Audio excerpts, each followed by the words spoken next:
Hey everybody, welcome back to BigRedEDC.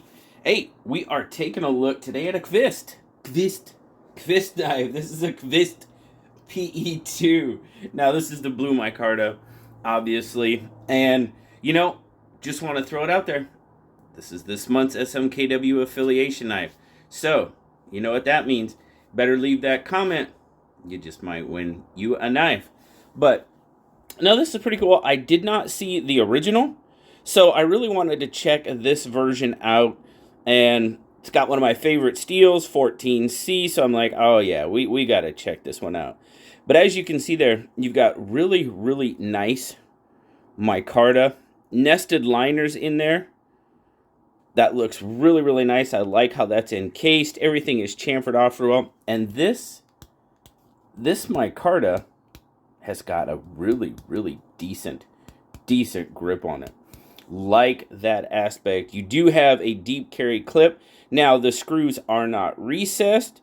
Would like to see that, of course, but obviously it's not a huge deal because you do have a decent amount of room in there, and it holds just fine. You know what I mean? You got room, so no big deal. No real lanyard spot. You could probably put one on this post back here, and it would be just fine if you wanted to. I mean, you do got room back there. So the blade's down a lot further. So if you wanted to put a lanyard, you could put it up here. Down here, ooh, that's close. Yeah, I don't know. I probably wouldn't. Well, I wouldn't to begin with, just because I don't use lanyards that much. But I know a lot of you do. So there you go. It is not reversible either, the clip. So it is right hand only. So now if you can notice, I'm not sure what this is, but this one's got a little bit. See how it gets kind of darker here and then it gets darker here? I mean, I've been carrying it a bit and, messing with it, obviously, using it. And I guess it's just kind of wore in that middle spot there. So a little bit darker there, but you guys know me too. I kind of like the worn look. But front flipper, nice. And it's a low profile front flipper, but it is, guys, if it's that easy for me to front flip, come on now. It really is. It's a pretty easy front flipper. It's also very easily reverse flicked, if you will. Ooh, of course, when you do it right. There you go. Zoom out just a little bit more. There we go. Yeah, it's the action. Yeah, the action's pretty darn good. Detent is pretty good. Maybe a little on the light side, but not bad. Not too bad, but it flips really, really easily. Like I said, if I can reverse flick it that well, yeah. Hopefully you can too. We'll put it that way. But let's get some specs and we'll take a little bit deep look at it. So what do we got overall? So you're looking at roughly about 1, 2, 3, 4, 5, 6, right about 7 inches. You're pretty much in that 4 and 3 category, 4-inch handle, 3-inch blade. Cutting edge, you're looking at about 2 3/4 on that cutting edge. Nice looking kind of Wharncliffe sheep's foot blade. What do they call it?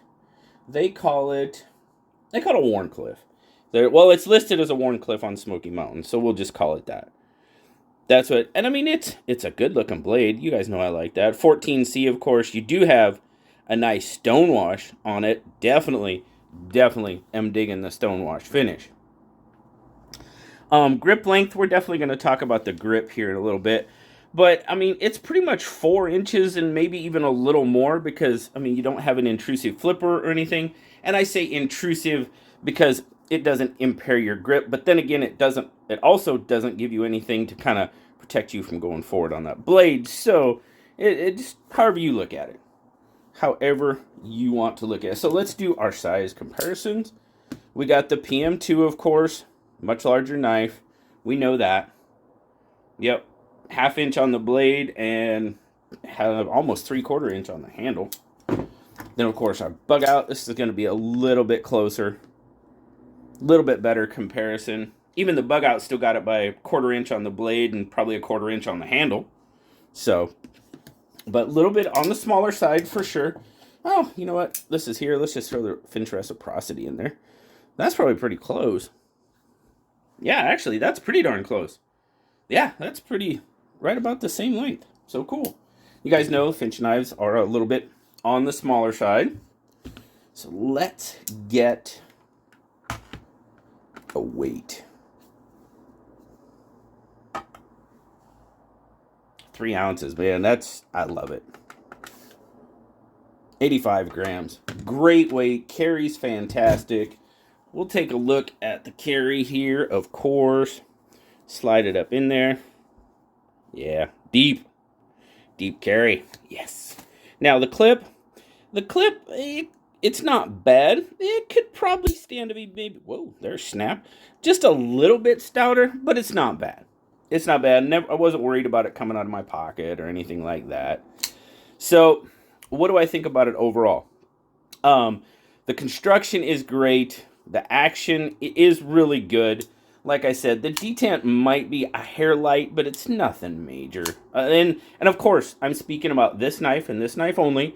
Anything I tell you about a knife, guys, if I don't have more than one of them, it's this knife. You know what I mean? So this is my only experience with the line of knives. But, oh yeah, that dropped nice. Chamfered out ergonomically, it's really feels good in hand. Obviously that sway back, you know, it kind of lends towards this style of cut, you know, but it's comfortable in hand. Nothing too major. The pocket clip really doesn't bug me. There's no issues there. It just feels really good in my hand, and that's kind of a look on how it lays in my hand. I can get a full 4-finger grip, no issues there. My issue is the cutout, and I did not like the cutout on the Cormorant. That was one thing that really was a big turnoff for the Cormorant for me. Just the way my hand landed on it, didn't like it at all. So that's why you really haven't seen a Cormorant on the channel. This same type of cutout pretty much lends to me using this grip and this grip only.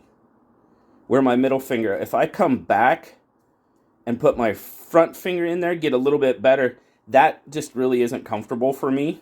So I really have to use the knife like this. So it basically forces me into a single grip. Is that bad? No, not really. I mean, I can still use it to do whatever I need to do with. It forces me into that grip, and that's one thing that I personally, not a huge fan of, but it's not bad. It's just personal preference. So this grip is okay. Coming back, you know, even if I try to like halfway, you know, get in between, then my finger's kind of resting on that point there, and yeah, I'm not digging that at all. So I'm pretty much relegated to this grip for me and how I like it. Otherwise, the knife overall, other than that, yeah, and with it forcing me in that grip, there's plenty of other options out there that don't force me into a single grip. So overall, probably not one that I would end up in my collection. But, you know, you may like it. I hope you do. I hope I'm giving it away. So whoever wins it, I hope you like it. I know a lot of people do. I've seen them out there. So that's great. That's awesome. You know, that's the one thing about the knife world. There's so many different options out there for everyone, right? It's awesome. Great time to be a knife collector. But I definitely wanted to check it out. And with other than that one little thing, I do like the knife. I love the blade. I like the action. It's built well.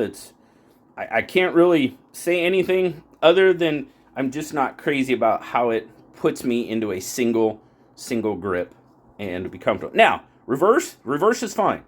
You could definitely, but then again, how often do we use this grip? I don't use it at work.